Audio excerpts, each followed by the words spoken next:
What's going on YouTube? It's your boy Dermy Wormy, and Disney has been has just ended about 2 weeks ago its 7,000 job cut thing that they set up to start back in January, one of the two. Disney reached its 7,000 layoff goal, handing out notices to the remaining employees impacted in its third round of job cuts last Friday ahead of the Memorial Day holiday weekend. And I know this is a bit of old news, but it's going to steadily work into its current news. And hey, we we have some funny news. Just some funny news. We kind of have a pound of flesh, but I want to build up to it. Among this last round of layoffs were layoffs from Pixar. And when I was going back through like the last of the Pixar stuff that was put out, you had Onward, Turning Red, Lightyear, and you have Elementals coming out next. Elementals, I don't know how that's gonna do. I cannot predict it. I've been seeing those. I've seen like a trailer and a half, and I just don't know like what are you guys gonna do with this? There's something you're gonna do, but I don't see it. I hear a bunch of theories, and who cares? Kind of has a charming look to it as well, but Onward was the last decent movie in my opinion. Everything else has just been garbage after garbage after garbage.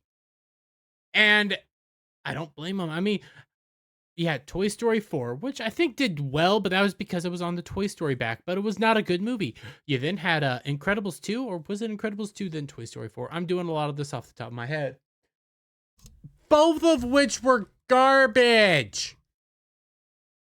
Pixar's fallen off its monumental era of amazing animation when you consider things like Mario made a buttload of money and it's from a competing studio, a once great studio in its own right. Actually, Illumination's a newer studio. It's becoming more of a powerhouse. You got DreamWorks, which is both these are owned by Universal, by the way.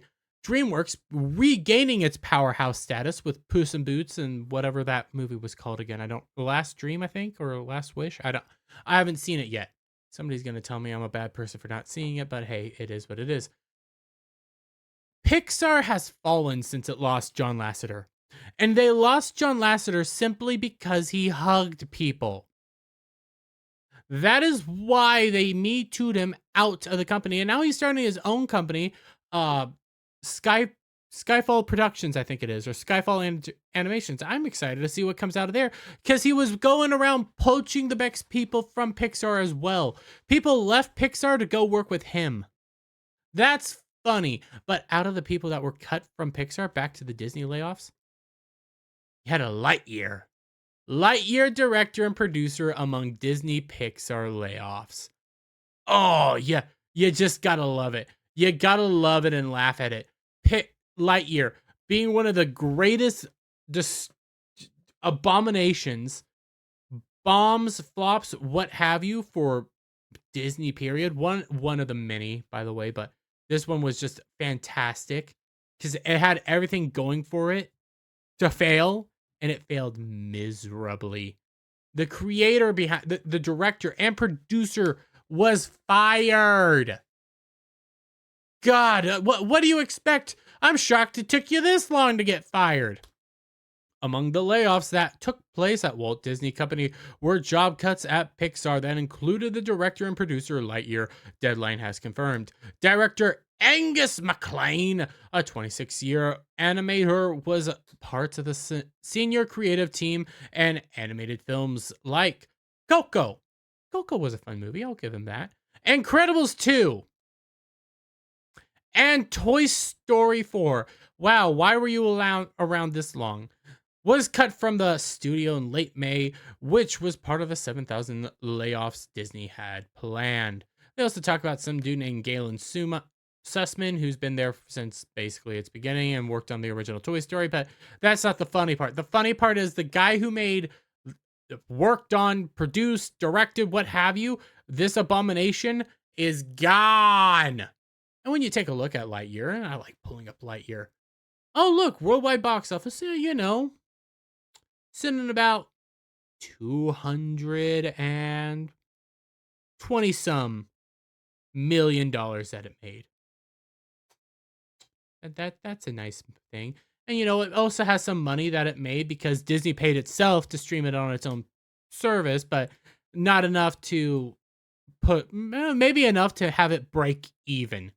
Maybe enough because this is your $200 million mark. About 300 million, something like that. It did not make it took a lot to make this break even. Let's just say that. Disney paid itself a lot just to get this movie to break even. And the guy that directed it and produced it is now gone. All I can say is, oh, that's so funny. I don't think this is the end of cuts coming to Disney, especially after the Little Mermaid flop. This is going to be a rough year for Disney. This is going to be a rough summer. You got Lucasfilm coming up with a Indiana Jones and the flop of floppity flop flop. We are just getting started with the summer of just enjoying a Disney falling from its once mighty hierarchy. But I'm going to leave it there, folks. If you like this video, give it a thumbs up, share it out, friends. Hit that subscribe button, hit that notification bell for every time I put out a new video and go live, guys. And I'll see you all on the next one. Bye for now.